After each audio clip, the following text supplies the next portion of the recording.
Hello বন্ধুরা, তো চলো আজকে আমি দুদিন পরে আবার একটা ভিডিও তোমাদের সঙ্গে শেয়ার করতে চলে আসলাম। দুদিন একটু ইরেগুলার হয়েছিলাম, তোমরা একটু ক্ষমা করে দিয়ে আমার পাশে থেকো। যেমন ভিউজ আসছিলো, লাইক আসছিলো, মানে সবটা মিলিয়ে তোমাদের সাপোর্ট আসছিলো, সেটা যেন আমি পেতে থাকি, সেদিকে একটু নজর রেখো। আজকের কেকটা ভীষণ সিম্পল এবং ভীষণ সুন্দর। কিছু কিছু ক্ষেত্রে কালার কম্বিনেশনটা কিন্তু অনেকটাই গুরুত্বপূর্ণ ভূমিকা পালন করে কেকের ক্ষেত্রে।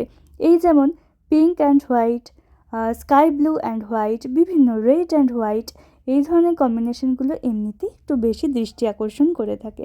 আর কেকের ক্ষেত্রে হলে তো আর কোনো কথাই নেই। আর আমার এই কেকখানি কিন্তু বড়দিনে বানানো একটি কেকের মধ্যেই রয়েছে, এবং ভীষণ তাড়াহুড়োর মধ্যে অনেকগুলি কেকই আমাকে রেডি করতে হয়েছিল। সেক্ষেত্রে কী ডিজাইন করব না ভেবে ভাবলাম একদম সিম্পল একটা ডিজাইন করে দিই, কারণ এটা এমনি খাওয়ার জন্যই নেওয়া হয়েছিল। তো আমি ভাবলাম যে কালারটা এটাই রাখা যাক, আর দেখলাম যে না, সিম্পল হলেও কেকটা ভীষণ সুন্দর দেখতে লাগছে। আর এই কেকটা বানিয়েও আমার বেশ ভালোই লাগছিল।